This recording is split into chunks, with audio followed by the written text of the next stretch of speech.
अस्सलाम वालेकुम। जनाब क्या हाल है, खैरियत से?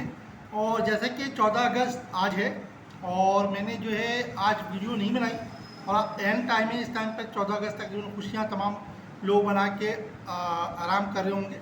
तो भाई 14 अगस्त की वीडियो नहीं बनाने की असल में वजह ये थी कि थोड़ी सी मसरूफियत थी। और दूसरी चीज़ ये में भाई कि जो हमें 14 अगस्त में पाकिस्तान का जो मकसद था पाकिस्तान बनाने का, वो मकसद तो तकरीबन फौत हो चुका है। एक चीज़ तो ये है, जश्न आज़ादी की खुशी मुझे भी है, लेकिन भाई साफ सीधी बात ये है कि हमारे जो हुक्मरान हैं वो हमारी बजा रहे हैं और आवाम जो है वो बाजे बजा रही है।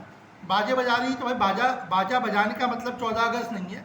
14 अगस्त का जो मतलब है वो जान के 14 अगस्त अगर मनाए तो ज़्यादा बेहतर रहेगा, वरना हमारा बाजा इसी तरह बजता रहेगा जिस तरह आवाम बाजे बजा रही है ना। एक तो बड़े बड़े भोंपू जात कर दिए, लोग अलग परेशान हैं।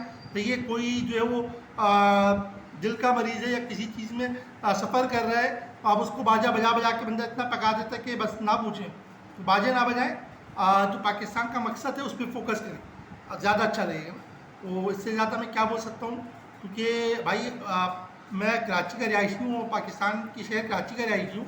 और कराची की जो इस टाइम पे कंडीशन है तो दिल ही नहीं कर रहा है कुछ करने का, जो जिस तरह की हालत है। पहली चीज़ तो ये, दूसरी चीज़ कि बाजे से मैं इतना तंग हूँ, बल्कि मैं क्या अच्छी खासी आवाम पाकिस्तान की तंग है। और इसके तहत KPK में जो है वो पाबंदी भी लगाई गई थी बाजों पर, लेकिन हमारे कराची में इतने बाजे बिके हैं, इतने बाजे बिके हैं कि ना पूछें कि बाजा वाले की जो है चांदी हो गई है। तो बाजा बनाने वाला भी बड़ा बेगैरत इंसान है जो इतना ख़तरनाक बाजा बनाए। तो ऐसा ना करें, पाकिस्तान का जो मकसद था बनाने का वो जाने, और पाकिस्तान क्यों बनाया गया तो उसकी तामीर और तरक्की के लिए काम करें। जज़ाकल्लाह, अल्लाह हाफ़िज़।